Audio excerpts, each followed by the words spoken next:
अभी हाल ही में छत्रपति संभाजी महाराज के जीवन के ऊपर, उनके पराक्रम, शौर्य और साहस के ऊपर छावा फिल्म आई है। फिल्म की वजह से ही छत्रपति संभाजी महाराज का इतिहास पूरी दुनिया के सामने उजागर हुआ है। इस फिल्म को देखते ही हम सबके रोंगटे खड़े हो गए। उनका त्याग, बलिदान, साहस और निष्ठा, इनका हिंदवी स्वराज के प्रति समर्पण देखकर आंखों में आंसू आ गए। कैसे औरंगजेब ने उन्हें पकड़ने के बाद 40 दिनों तक भयानक से भयानक यातनाएं देकर उनकी हत्या की, ये सब उन्होंने कैसे सहा होगा, ये हम सोच भी नहीं सकते। छत्रपति संभाजी महाराज को संगमेश्वर में पकड़ने के बाद मुगलों को ये भय था कि मराठे कहीं से भी वार कर सकते और कुछ भी करके संभाजी महाराज को छुड़ा के ले जा सकते। और इसी चिंता में औरंगजेब के सुरामुजी खान ने उन्हें जल्द से जल्द महाराष्ट्र के कराड़, सिराली, रोनाली, द्रोण के रास्ते से आज के आईना नगर के पेड़गांव के पोलकोट किले के लाया। किले को पहले बहादुरगढ़ और राजधरोमरगढ़ कहा जाता था। 2 दिन में उसने 332 किलोमीटर का रास्ता भागते भागते तय किया। इन सब घटना को में एक प्रश्न हमारे मन में आता है कि संभाजी महाराज 40 दिनों तक मुगलों की कैद में रहे थे। इन 40 दिनों में उन्हें बचाने की कोशिश क्यों नहीं की गई थी? देखा जाए तो लाख मर जाए लेकिन लाखों को बचाने वाला कभी ना मरे, हमेशा जिंदा रहे, ये धारणा सोच मराठों की होती थी। शिवाजी महाराज को बचाने में हर किसी ने अपनी जान दे दी थी, लेकिन शिवाजी महाराज को कुछ नहीं होने दिया। लेकिन हमारे मन में फिर भी सवाल उठता है कि छत्रपति संभाजी महाराज को क्यों बचाने नहीं आए? कोई केवल 200-300 की सेना लेकर लाखों की मुगलों की फौज को काटने वाले मराठे संभाजी महाराज के समय कहाँ थे? इतनी साहसी सूरवीर मराठा समाज के ये सवाल हर किसी के जहन में आता है कि सबके साथ मिलकर औरंगजेब पर हमला क्यों नहीं किया? लेकिन ऐसा नहीं है, इसके पीछे बहुत बड़ी वजह है। जिस समय धोखाधड़ी करके संगमेश्वर में संभाजी महाराज और कवि कलश को कैद कर रखे थे, उसी समय औरंगजेब ने उनके एक सरदार जुल्फी खान को हिंदवी राज की राजधानी रायगढ़ किले पर आक्रमण करने के लिए कहा। रायगढ़ को पूरी तरह से घेर लिया था, कोई भी अंदर नहीं जा सकता था और बाहर नहीं आ सकता था। एक तरफ हिंदवी स्वराज के छत्रपति और एक तरफ पूरा हिंदवी स्वराज, दोनों ही औरंगजेब के कैद में जा सकते थे।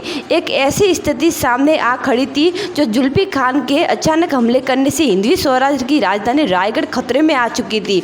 इसी मुगल संकट के राजधानी रायगढ़, इसे बचाने के लिए हिंदवी स्वराज को कैसे बचाए, इसी सोच में हर मराठा समाज डूबा था। कई रायगढ़ मुगलों के हाथ न लग जाए, इसी वजह से छत्रपति संभाजी महाराज को मुगलों ने कैद कर लिया। ये खबर मराठों तक पहुंची ही नहीं। इसका दूसरा कारण ये है कि औरंगजेब संभाजी महाराज को पकड़ने थे ही लाखों की फौज भेजकर मराठों की जगह जगह नाकाबंदी करके घेरना शुरू कर दिया। जिस रास्ते से संभाजी महाराज को औरंगजेब लेकर जाता था, उस रास्ते में लाखों मुगल फौज खड़ी कर देता था। इसी वजह से कोई भी मराठा सेना इस रास्ते तक नहीं पहुंच पाई। इसकी पूरी तैयारी औरंगजेब ने पहले से ही कर रखी थी। एक तरफ पूरा हिंदी स्वराज और दूसरी तरफ हिंदी स्वराज के छत्रपति संभाजी महाराज। ऐसी 2 घटनाएं सामने आएगी, ऐसा कभी किसी ने नहीं सोचा था।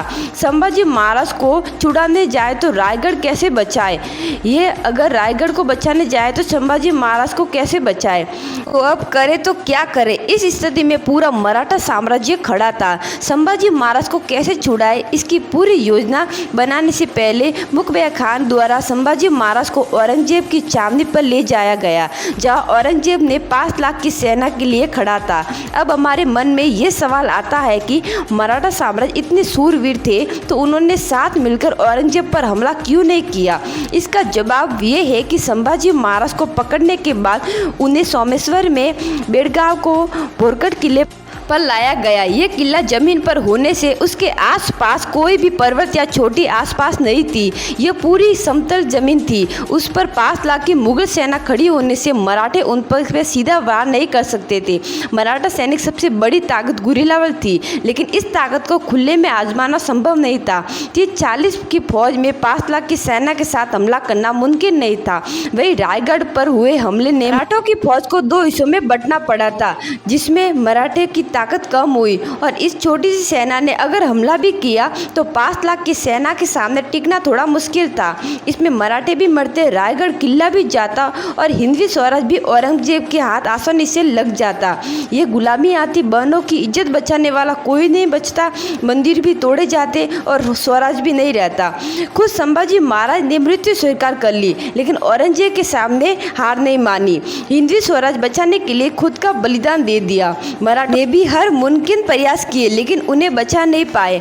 और लेकिन औरंगजेब ने संभाजी महाराज को 40 दिनों तक मृत्यु की यातनाएं दी। वही औरंगजेब को मराठों ने भगा भगा के मारा, इसी दक्कन की भूमि में दफनाया गया और उसे कभी आगरा वापस जाने नहीं दिया गया।